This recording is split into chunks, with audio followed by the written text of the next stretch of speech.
Greetings and salutations, one and all. Back again to the Super Review Show's Career Retrospectives right here on the Super Review Show Network. I am joined by my two incredible Career Retrospective friends, Kyle and Mike. What's going on, guys? What's up, guys? What's going on? We're It's back been a at minute. it. It's been Yeah. a little bit, and And I think nothing new has happened. It's pretty much been Nothing at all. uneventful it's thing been to a talk very about. usual day for us here. No, Kyle, if you want to, you can explain if you want, but it's up to you.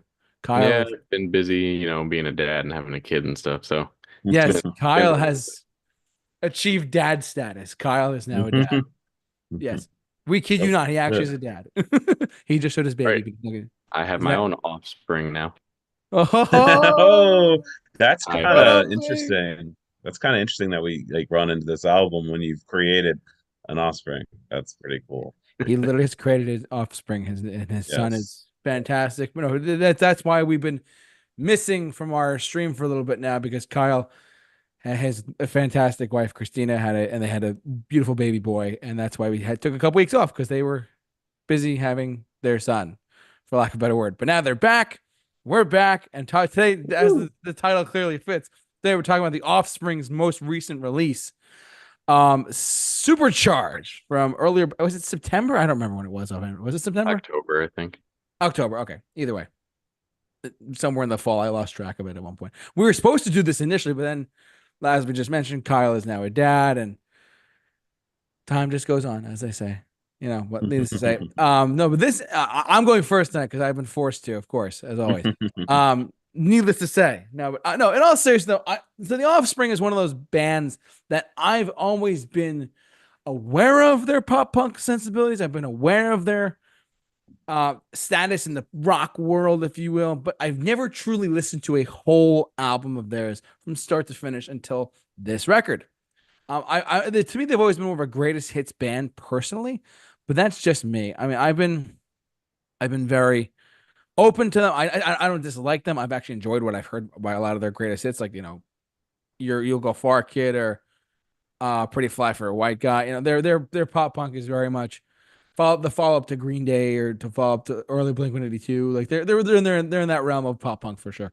But yeah, no, but this was their 11th studio record, and needless to say, it was truly a. I went into it thinking I might hear something a little bit different. I might hear something a little bit more unique than what I've heard before from them. But I got an album when it came out that was, needless to say, kind of the same from what I've heard before. And that's coming from a guy who's never heard any of their other albums beforehand, which is, I know someone's going to say shame on me at some point, but get on it. I know. But no, this is a record that we're gonna close that out. This is a record that it was at least, October 11th. You were right, sorry, thank you, Kyle. They recorded over the course of September 2022 to May of 2024, and then they released it earlier this year. Um, Starting off with my track listing for a sec. I did not listen to the Japanese edition bonus disc, so I just listened to the only 10 songs that they had. So we're not going to the Japanese bonus edition tracks. But if you are listening to us or watching us, please enjoy as I go through my track listing and breakdown of the tracks. Here we go. Looking out for number one. This is not a number one track for me. I said I'm at a 7.5 for this one. I do enjoy the track quite a bit. And the moment I heard it, I said, you know what?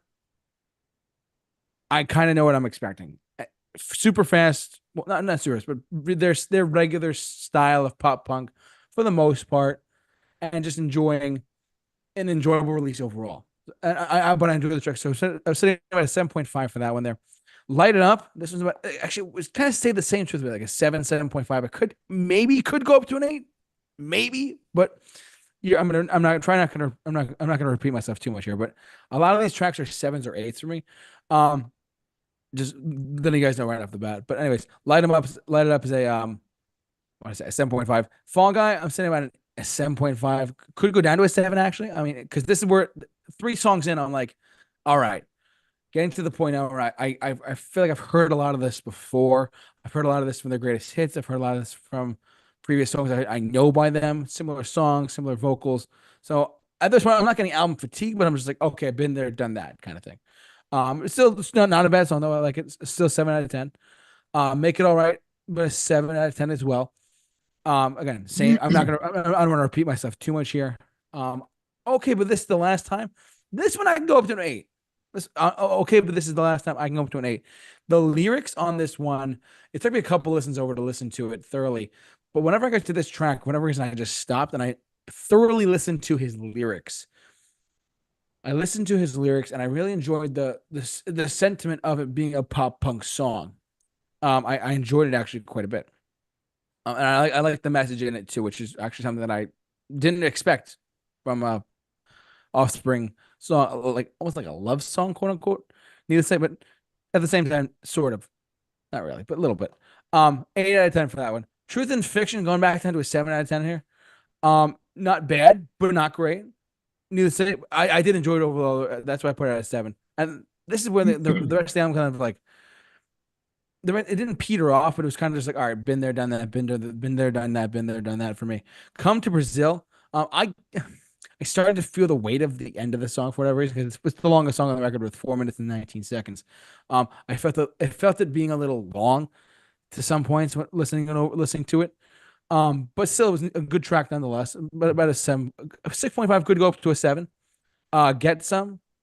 This was great. This is an 8 out of 10. Fast pop punk song. Excuse me. Hanging by a Thread. Three. This is your standard pop punk track. Nothing too crazy because you're crazy with another 7 out of 10. And then You Can't Get There From Here. Another 7 out of 10. Nothing too intense, truthfully. But that was really quick. I'm surprised. You're going through this record. I was like, because it's only a 30-minute record. Because on my way home from work for the past week or two, I've been listening to it, back and forth, and my commute to work is 30 minutes every day. So I've been getting to digest this album more and more, and that's kind of where I'm at with that. But needless to say, for my first listen through of an Offspring album, I enjoyed it. I didn't hate it. Most of my ratings were at a 7 or a 7.5. That's how I'm kind of feeling about this album overall, though. If you're looking for 2024 new pop punk from a band that's been around for maybe almost 30 years now, like The Offspring, sure, check it out. Not bad. Definitely recommend it. But for me, going into it as my first listen through of their whole album out of their whole career discography, Mike, he's pointing at me, because I can't pronounce that word at all. But needless to say, I enjoy what I heard. But when I go back to it, I'm sure with more listens, I could probably get more into it too. But this makes me want to go back and dive into more of their catalog, truthfully, because I only know their hits. I only know like You'll Go Far, Kid. I only know like Pretty Fly for a White Guy, things like that.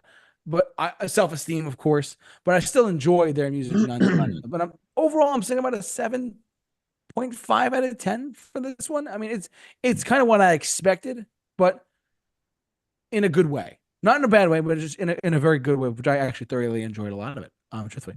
But I know Kyle's gonna rip me apart with this one because I know he loved this record to death. What was your final score again? A 7.5 out of 10. Okay. All right. So you want me to go next? If you don't mind. All right. So Offspring, I guess I'm the resident pop punk guy here, out of all of us. But I would say for the Offspring, they've never been one of my favorites. Not anything bad. It's not that I dislike them or anything like that. It's just never been one of my, top tier groups. Having said that, I really liked their last album before this one. I thought that was a excellent showing for the band, even though I guess that's a bit controversial. It seems like a lot of people didn't like that one. But I thought it was a fun record. So going into this one, I had some high hopes for it. Honestly, I didn't even know it was coming out until it came out. So I was happy to look into that. So me starting off with looking out for number one, pretty much what I expected. This one's a 7 for me. It's a good song. It's nothing overly special. It's pretty much what you would expect from The Offspring. It's a pretty good way to start the album off. It's a nice earworm song, gets stuck in your head. One of my issues with it is it kind of maintains the same speed, like that same in your face speed and attitude throughout the whole track. Doesn't really change up much throughout. Pre-chorus on this one is my favorite part of the song. Chorus is good. Honestly, has the best guitar solo on the album, in my opinion. So 7 out of 10. Pretty good start here.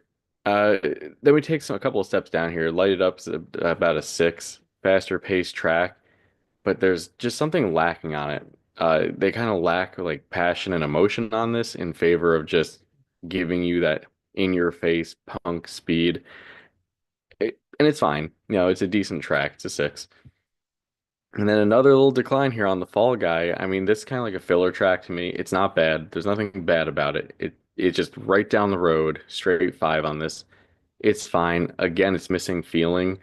Not a fan of the vocal melody on this one, specifically in the verses.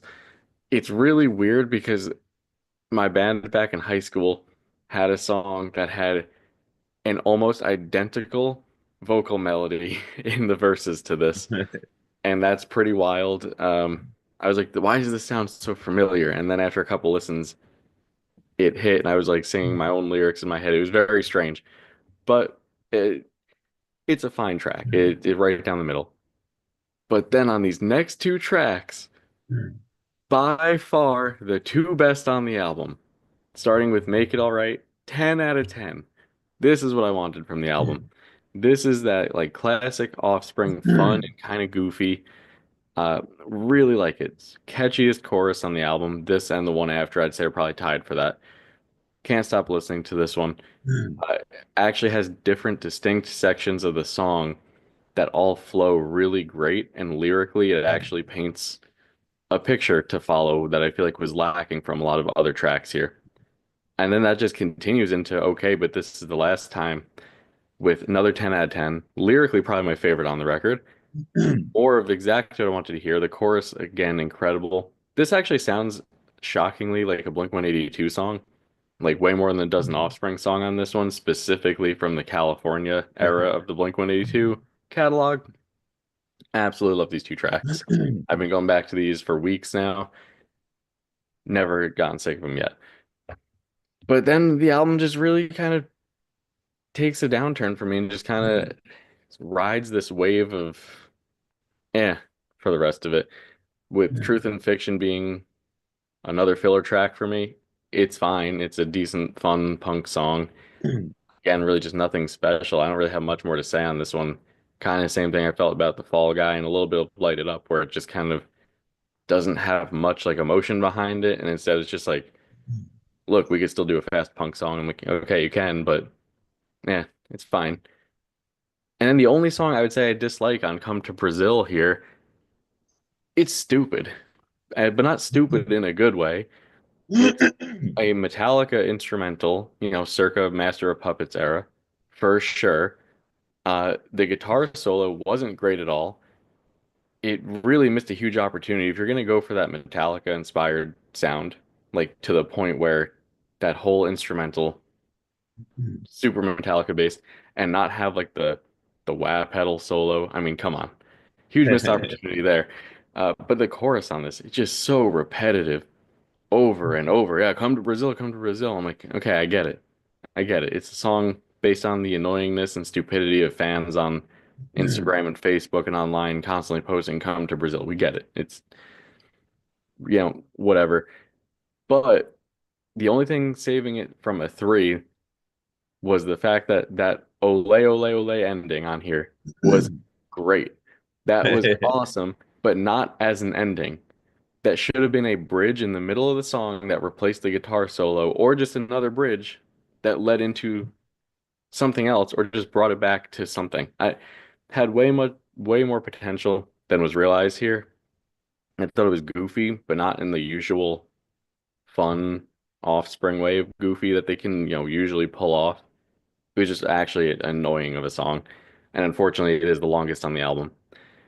But then you go to Get Some. And here's a weird part of the album. And I feel like this started with Come to Brazil, maybe even Truth and Fiction, you could argue. It's just, we're at the point of the album where it's like, all right, how many influences can we throw in here? How many influences can we show off that people influence us? I mean, this song has the intro from Stone Cold Crazy by Queen. It has the guitar riff from Carry On Wayward Son by Kansas. It has the Hoo Hoos from Sympathy for the Devil. It's just too much going on. Don't forget a giant nod to Motorhead, like big time. Like they're doing like Oh, there's so many. The whole Lemmy vocal, like the inflection he does, where it's like, it really feels like, yeah, it feels like someone put like the 80s and the Yeah. in the blender and then just dump Yeah, it on. there was a riff in there that sounded very Iron Maidens-esque as well. Like, it's too much going on in one. It's not bad. I think it's, as far as it goes, it's better than, some of the other tracks on here. I put it at a 6. It's fine. I just wish that they did a little more there, dialed some of it back. It is fun. It is a fun listen. And that kind of continues to hang by a thread. I thought this was another 6. It's nothing incredibly memorable. It's a fun tune in context of the album. Uh, Interesting guitar work on this one, though. Probably some of the more interesting from the record. And then just kind of ends with You Can't Get There From Here, which is a step back in the right direction to a 7 for me. Super catchy chorus melody. Probably the most varied song on the album sonically. It's not perfect by any means. Uh, Honestly, kind of don't see why this wasn't the like a title track for the record. I feel like this song kind of encapsulated what the album as a whole was going for. And I just don't think that Supercharged was really the right name for this record. I didn't think really anything about this was supercharged in any way, but it's fine. I really think this song captured the spirit of the record pretty well, and it's a 7. So I mean, overall, I don't think it's as strong as their previous effort, and definitely not as strong as their, early career 90s and early 2000s output. But I don't think you expect that at this point from what is really at this point a legacy act. And I don't mean that in a bad way for them. I'm glad they're still putting out songs because we got a couple of great songs on here. I'd say there's about 4 songs I would consistently go back to. And, it's a fun listen. It's a good pop punk album. It's not bad. So it sits at a 6.5 for me. It's a decent record. Modern pop punk bands would kill to put out something of this quality. So there you go. Mike, is there any redemption for this album? Well, well, sir. Redemption is only given where it's needed. And for me personally, I feel like this band was more of an early on kind of band than it was following them through the years. Now, I haven't listened to a lot of the material after, like, their initial 4 first albums, excluding their first album, Beyond Smash and Ixnay on the Ombre, which were 2 albums I literally shredded to death in like high school, like nonstop. Listen to those 2 albums, like Ixnay on the Umbre. So many times I listened to that, as well as Smash, and the attitude was there, and that's something that this album struggles to find. And I know a lot of fans they have some mixed kind of reactions to when they took their kind of dramatic turn towards more of a commercially digestible medium of like the music that they were pumping out was very like party-esque. It was very like catchy in the sense of like, hey, did you see that? Did you see that video? The music video that accompanied the song at the point of like several albums before could make or break an album by how good the video was. Blink 182. A lot of people talk about their videos, and I was just talking to JT about this. The corny, humorous pop punk has never been my forte. I've never been a fan of that kind of stuff. I've always been a fan of like um, a more blended uh, offering rather than just being lopsided with like just like lyrics that are just very kind of like obscene and over the top and comedic, and then just like unable to find their real footing because they had an attitude, and a lot of arguments were kind of built on, is Offspring a punk band or a pop punk band? And a lot of their diehard fans were like, they're a real punk band, and they do all the things real punk bands do. And the real punk fans were like, no way.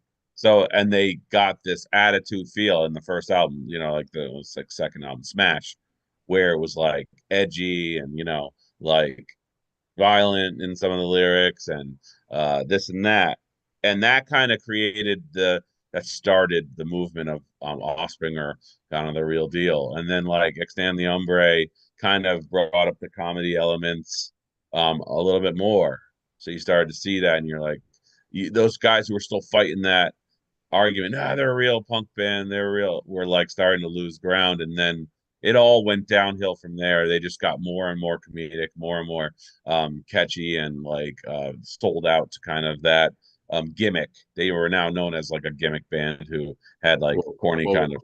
Americana is a great album. Hey, I speak on that, but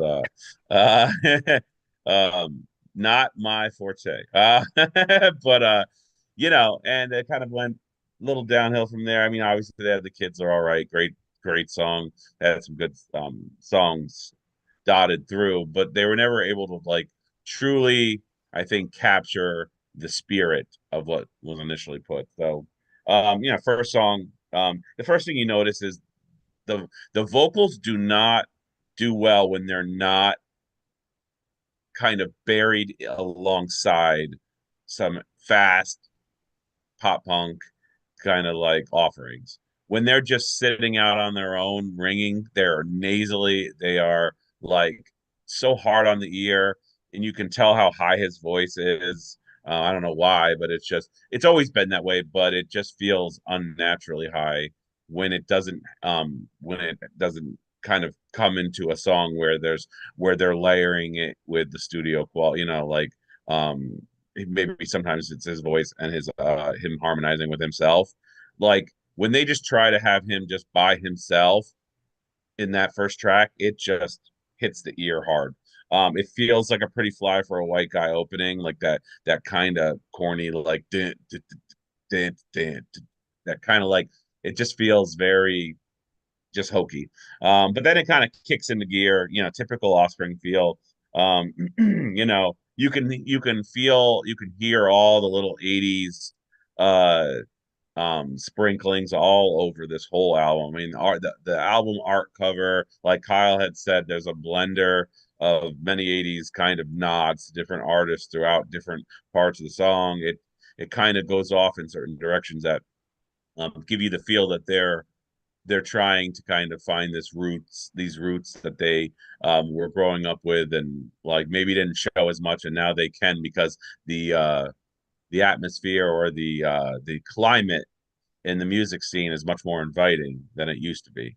Back in the day, if you were pop punk and you tried to bridge the gap, it could be a bridge you end up falling off of and losing your entire fan base or your career by not like staying true to your roots. So I feel like that's what they're doing here. They're like, hey, now that we can, by the way, we like this stuff and we're going to showcase it. So overall, chorus is good. It's a 6 out of 10. It's nothing real great. And then the next song comes up, Let Up, identical vocal melody. It is identical. Like it's crazy. It was literally as soon as they started off, it sounded like the exact same thing. I was blown away by that. I was just like, whoa, that's crazy. Um, it has an Ixnay on the ombre kind of feel. It's kind of, it's doing some more metal breaks, the little metal 80s metal kind of feel. I wish the melody wasn't a copy. It's another 6 out of 10. It's more what I want to hear, light it up, than I did like on the first track. It kind of feels more like your typical fast Offspring song with a little bit of edge in its technique, but its songwriting is kind of fails to like take it in a direction. It just kind of does the same thing again and again. And then we get to the Fall Guy. By the way, this is literally The Kids Are All Right, but just tweaked enough that it's not The Kids Are All Right, but it literally that it literally feels just like that song, like it literally has the same melody as but it obviously branches off a little bit, but it even has that kind of pacing when the chorus hits. It is like The Kids All Right, but different, which is funny because they're trying to rehash that song. Very catchy, easy to sing along. The drums kind of get flooded out in this album. I've noticed when like to compete with the vocals and some of the other stuff going on. It's produced by Rob Rock, I think, right, or Bob Rock, which is it's a good person to have on your in your production. I like this one a little bit more, 7 out of 10. and then we go to the next song, Make It All Right. Was interesting. So this is like, if you're an Offspring attitude guy, you're not happy at this point, because this feels like some real like ice cream, rainbows and unicorns kind of stuff, like ba ba ba, it. But guilty pleasure. I actually enjoyed this song because I feel like back in the day, if I was listening to this, I would have been like, shut this off. Shut this off. This is trash.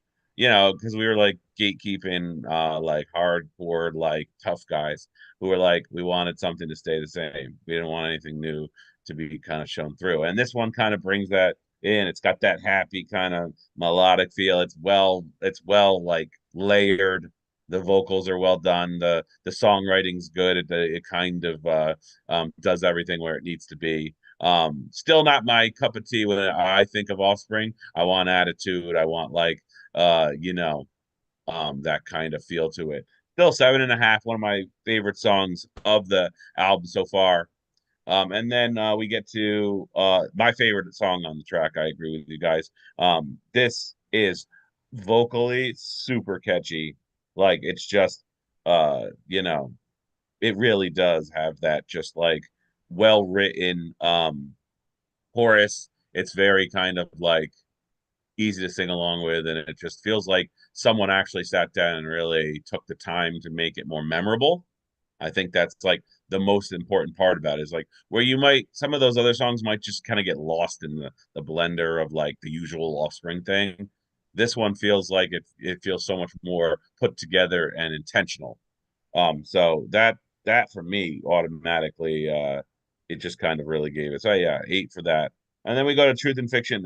It's just such a very traditional Offspring sound. It's just, I wanted it to go off in more directions. It's just kind of like, vocally, it just kind of did its thing. It's just kind of like the fast 2 minute. Here we go. We're Offspring, and we're gonna do that usual thing. So it's like 6 out of 10. And in a lot of ways, I've grown out of this style of music, to more progressive stuff that has, it goes off in more directions. Not to say I don't get in the mood for this thing, and it might be a 6 right now, but when the song hits on a playlist, it might actually be boosted by just the mood of wanting to hear this song.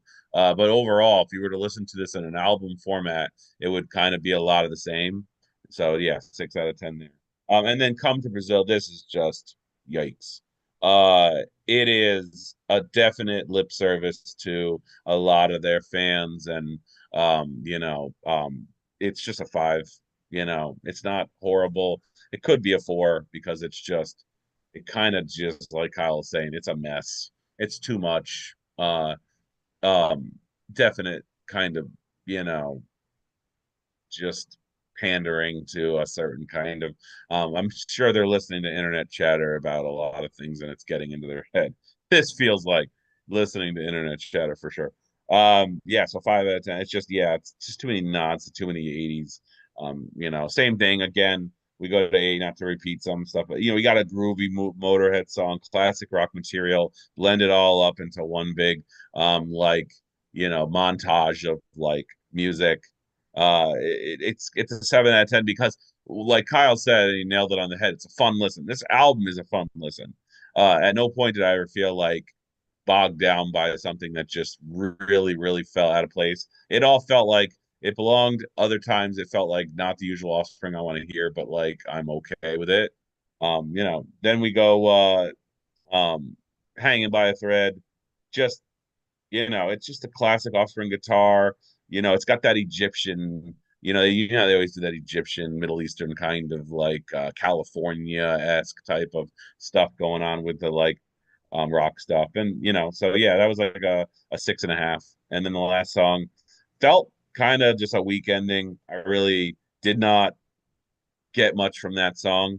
6 out of 10. So uh it's interesting with them, like it's kind of a marriage of old and new for this album. It feels much like old techniques and some fumes in the tank of songwriting coming together, but like that soul that exists of the Offspring that I grew up with, the attitude and the talking about road rage and getting a gun out of the glove box and shoot somebody up and whatever, like that's the Offspring that I remember, and that's the kind of Offspring you want. But like overall, like it glimmered at time, but it just never stopped to like ever truly like arrive at its destination of choosing what Offspring it was going to represent. It felt like stuff that they felt obligated to do, stuff that they wanted to do, stuff that they were going to kind of nod off the 80s and then call it a day. Which is interesting because it feels kind of like forced and pressured. Um, it felt like they had some repurposed melodies here, like the kids are all right, or some of their old techniques just kind of for good measure. So overall, it's kind of it's got some fun. It's a fun listen. I'm sitting right with you, Kyle, 6.5. Just that's where I was sitting. I usually give a half point based on theme or production or overall story or whatever. I just wasn't able to find that half point either in favor or in kind of negative of the album. Besides, like Kyle said, I could take a half point away because of the sheer corniness of like a lot of the like forced metal parts that they seem to sprinkle throughout this album. But I like those things. So I'm here for the cringe of like trying to kind of force that stuff into the pop punk medium here. Yeah, so 6.5. It's not a bad album. I've heard much worse, and like I enjoyed it enough that I could like turn on one of the songs and be not so aware that it is overusing a lot of the typical things that they've done in the past, especially off Smash and Extend the Umbre, that felt like they were calling back to it in order to legitimate, like make themselves more legitimate to their roots, without losing too much of that new stuff that they brought in a couple of the other songs. Well, you heard it here first. That's Mike's rating and Mike's analysis of Offspring's I'm sorry. Supercharged. All Someone had to right, say, yeah, whatever you just said. Yeah, I agree. yes, My your analysis. analysis. Thank you. I didn't Yeah. think of that. Yeah, Kyle, there you go. Woo! Woo! He's lighting You up children of the the world. Zoom call here. So, Yeah, anyways, that's it for us, guys. Right? Yeah. it's it. That's all she wrote. We want to thank you for watching, listening, however you enjoyed us tonight. Thanks so much for tuning into our show. As always, Mike is launching rockets off as Taking we off, speak. man. We're taking off. Yeah. We're taking off. We're back, baby, and we're back next Monday as Yeah. well Woo! for another episode of Retrospectives. We're back because, like I said, from the get go, Kyle had the birth of his son. We're not kidding. You can actually, it's the truth. And needless to say, though, he is now a father, and he's going to stick to the show as long as he can as well. But yeah, we want to thank you for watching, listening, however you enjoy this. Kyle, Q&A podcast is back or no? No, it's on hold. Okay, it's on Yeah. hold for him. Makes Yeah. sense. Wasn't sure. His Q&A podcast is happening. He's making a child, and he's made a child, and now the next episodes are going to be about how he's made a child. So like this is research.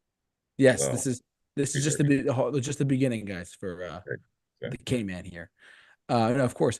But yeah, thanks so much for watching and listening, guys. For all of us here at the Super Review Show's Career Retrospective, stay safe, take care, and be awesome. God bless.